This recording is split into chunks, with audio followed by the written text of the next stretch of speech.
I've been to 3 concerts and I love the whole atmosphere.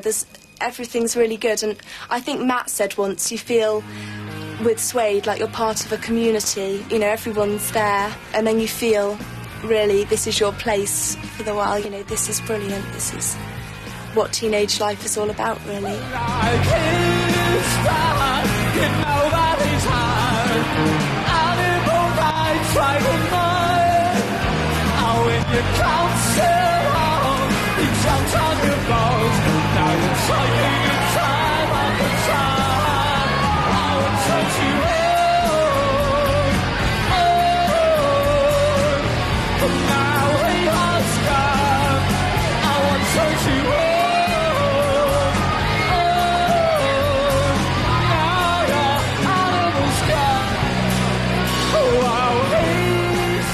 Suede is so important to me because what they say is just so me in a way. I just think, yes, that's how I've been feeling, you know, and someone has been through what I've been through.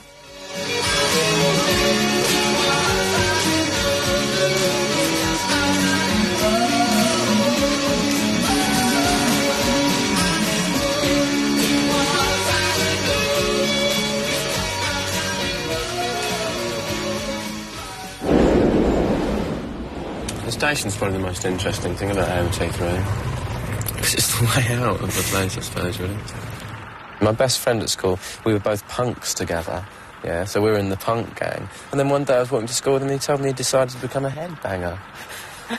And, like, you know, my best friend, we were the only 2 people into punk in the school, and he decided he was going to become a headbanger, and he sold me all his punk records and bought a load of Deep Purple records and a denim jacket and some patchouli oil, and bought a load of studs for his denim jacket from the market, and became this headbanger, and completely kind of disowned anything to do with punk. I was into Crass at the time. I used to have a red skiing jacket. I didn't dress like a member of Crass. I had a red skiing jacket which I sewed a Nagasaki Nightmare patch onto, which is the name of a Crass song. I don't know really what I look like. I probably look like a twit. Sort of remnant from the late 1970s with a home-done haircut, which most people wear at that time.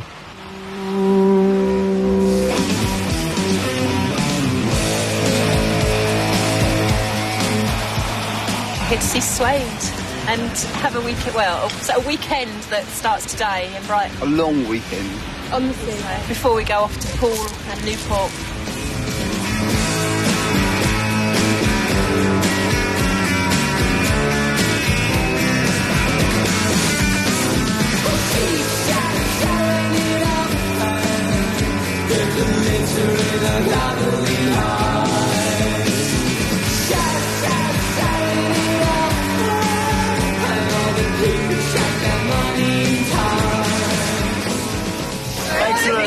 Yeah, we come from home too. We think you're brilliant.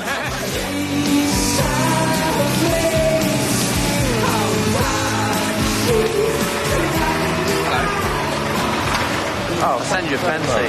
Do you remember? Yeah. When I speak to the fans, I do feel as though they understand what I'm talking about. Occasionally, you'll meet one who you really think knows what you're talking about, down to the last detail. Because, of course, people never can quite delve inside your mind and misread things, but occasionally I'll meet one of them and there'll be a look in their eye which says that they completely understand what you're talking about.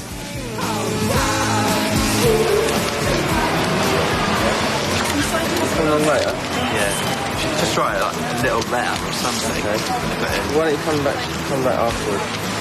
Yeah, where would be? Well, we'll be in the thing, but they'll let you in. They'll say.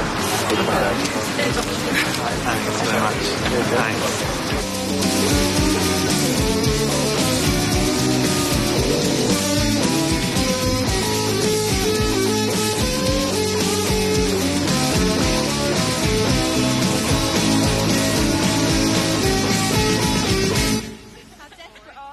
I perceive them as being very important in the music business, you know, a very important part of the music business today, because there was such a vast gap in indie music particularly, and I think Suede came along at the right time.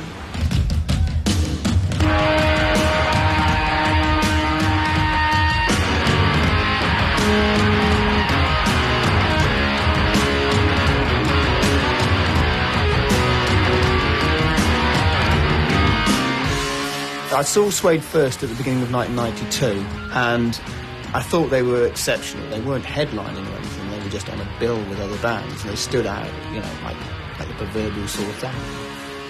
When I decided to put Suede on the cover of Melody Maker and called them the best new band in Britain, I felt very strongly that they would be able to carry it off. I would not have taken that risk, because it could have destroyed a group to do that to them, because all of a sudden you make them victims, everybody's out after them, trying to disprove what you've said. I felt very strongly that they were the best new band in Britain. I still think that they are.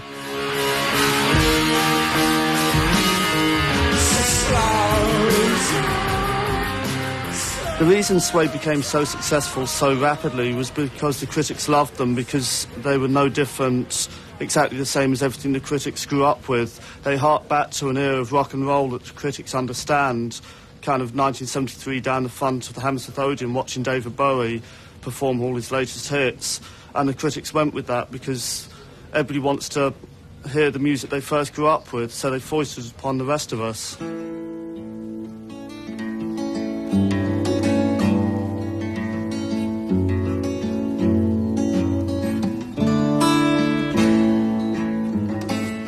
I don't agree when critics say that they're just, you know, 70s carbon copies or whatever, because I think if they were, people would see through that and just think their music's too 70s orientated. We're not interested, but I don't think people say that, because for us, the teenagers who are Suede's target audience, we haven't lived through the 70s as teenagers, so we don't know what the music's like.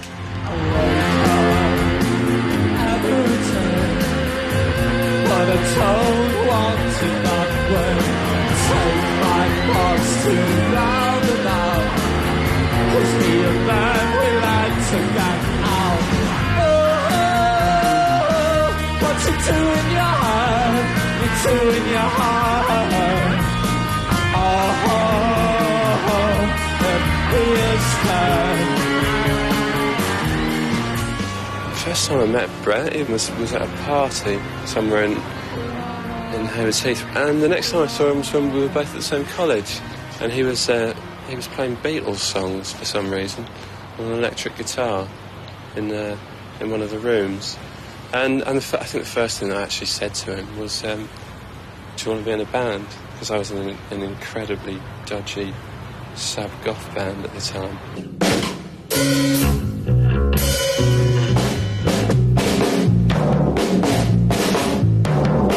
Me and Brett just started messing around in his bedroom, playing terrible kind of sub-folk acoustic rock.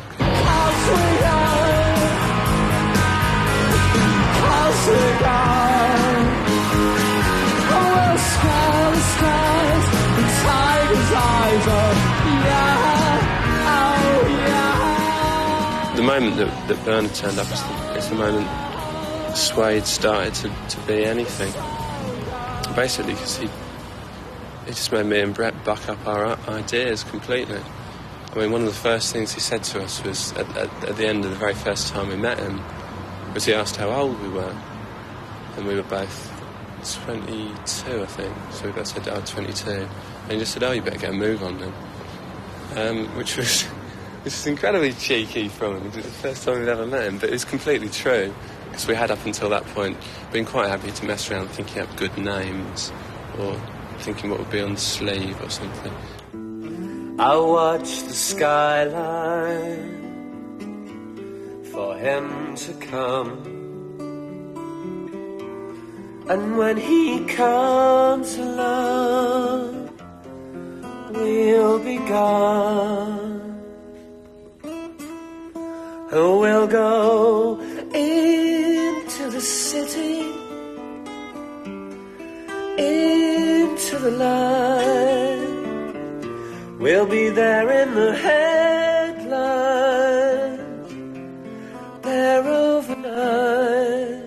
The time when I met Brett, it was just, I just thought he had a great voice, and he was nice, and he looked good and all that, and the main point was that I knew that I never wanted to be an acoustic guitar player strumming at the back and sort of being happy like that.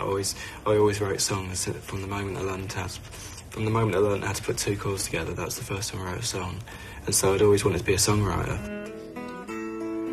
This is the big time. This is the way. Now he's in the big time. And you're in the way.